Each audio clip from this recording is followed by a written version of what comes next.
یہ جتنے فرقے ہیں سب کی باتیں ساری غلط نہیں ہیں، ساری باتیں غلط نہیں ہیں، کوئی نہ کوئی چیزیں ٹھیک بھی ہیں، لیکن ہم آپس کی ضد میں ہم نے وہ پٹی چڑھا لی ہے ضد کی کہ جو صحیح بات بھی ہے ان کی وہ ہم نہیں مانتے۔ شیعہ کی ساری باتیں غلط تو نہیں ہیں، دیوبندیوں کی ساری باتیں غلط تو نہیں ہیں، جو اللہ کی تعریف کرتے ہیں، اللہ کی حمد بیان کرتے ہیں، نماز روزے کی پابندی ہوتی ہے، قرآن مجید کی تلاوت ہوتی ہے، یعنی سارا کچھ جو ہے وہ ظاہر شریعت کا بھی احترام کرتے ہیں، خیال کرتے ہیں۔ شیعہ حضرات میں حب اہل بیت ہے، محبت ہے سارا، لیکن ان کے ساتھ ہم اہل سنت ہیں، ٹھیک ہے، ہم میں اگر جو سچے لوگ ہیں، جو صحیح مسلک کے حقہ پر چلنے والے ہیں، ان میں یہ ہے کہ ان میں اعتدال ہے، اعتدال ہے۔ جس طرح پیر میر علی شاہ صاحب کا یہ میں آپ کو چیزیں سنا رہا ہوں کہ فوراً کفر کا فتویٰ لگا دینا اور دار اسلام سے خارج کر دینا، یہ شان نہیں ہے علماء کی۔ تو جہاں تک ہم بھی حد سے بڑے ہوئے ہیں بعض چیزوں میں، بزرگوں کے ساتھ تعلق رکھنے میں، بزرگوں کے ساتھ یعنی وہ سلوک، اس میں دیکھیں وہ فرماتے ہیں کہ نظر و نیاز، جو یہ نظر کا جو لفظ ہے یہ مخصوص ہے اللہ کے لیے، نظر کا لفظ۔ اب بولتے ہیں جی پیر صاحب کو نذرانہ دینا ہے، جی یہ پیر صاحب کا نذرانہ ہے، یہ میں فلاں نے نظر مانی ہے درگاہ میں، تو آپ یہ نظر کا لفظ کیوں بولتے ہیں؟ یہ تو اللہ کے لیے خاص ہے۔ انی نظر تو للرحمان ہے، قرآن میں آیا ہے۔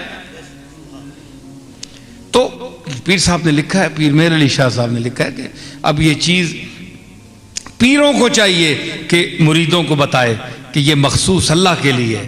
دیکھیں نا پرانے، میں کئی خطابوں میں بھی اس کا ذکر میں نے کیا ہے، یہی چیزیں ہیں بدعات، جو ایسی چیزیں ان کو سمجھانا پڑتا ہے۔ تو اس میں وہ کہتے ہیں کہ ایک ہمارے عام صدا لگائی جاتی ہے، ملنگ لگاتے ہیں، لیکن ملنگ جو ہے وہ عقیدہ بیان کر رہا ہے، یہ فکرہ کسی خاص آدمی کا ہے کہ نظر اللہ نیاز حسین، سنا ہے نا آپ نے؟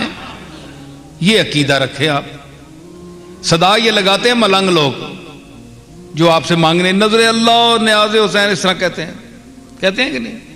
وہ تو سکول کدھر منگیا رہے، تسی دیو تے منگو نہ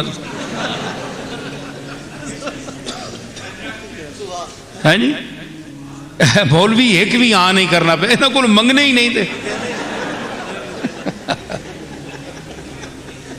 ہے جی۔ تو مطلب ہے کہ وہ کہتے ہیں نظر اللہ نیاز حسین۔ دیکھو عقیدہ کہ نظر کا تعلق اللہ سے ہے، نظر اللہ کی مانے، نیاز حسین، حسین کی نیاز کیا مطلب؟ کچھ پکا کر ایصال ثواب کی دعا کریں، یہ نیاز بزرگوں کی ہوتی ہے، نظر اللہ کی ہوتی ہے، ٹھیک ہے نا؟ یہ اور بہت سی چیزیں ہیں جو ہمارے اہل سنت میں آج کل کے، خاص کر پیروں کے، ہماری خانقاہوں میں بڑے بڑے غلط عقیدے ہیں۔ مولوی اور پیر جو ہیں وہ اپنے یعنی خطباء کو یہ نہیں کہتے کہ غلط طریقے جو غیر شرعی ہیں ان کو دربار میں کھڑے ہو کر لوگوں کو منع کرو کہ ایسا نہ کیا کریں، کوئی نہیں کہتا۔ کیوں؟ وہ پیری چمکاتے ہیں اپنی، کہ ہمیں جب تک کوئی حاجت روا نہیں سمجھے گا کہ مشکل نہیں، ساری کنجی نہ کولے اے بیٹھے جڑے اے کنجیے پھر سن تے تاں مشکل حل ہو سی۔ تو اگر سچی بات بتا جی جائے تو ان کو نذرانہ کون دے گا؟ ان کے ہاتھ کون چومے گا؟ یہ ہم میں خرابی ہے، پیروں میں۔ میں اپنی بات کروں، سب سے پہلے میں ہوں۔ تو اگر یہ مجھ میں خرابی ہے کہ میں اپنے آپ کو حاجت روا سمجھ بیٹھوں کہ لوگوں کی مشکلیں میں حل کرتا ہوں، تو یہ کتنی بری بات ہے۔ مجھے اپنی اوقات سمجھنی چاہیے کہ میں کیا ہوں۔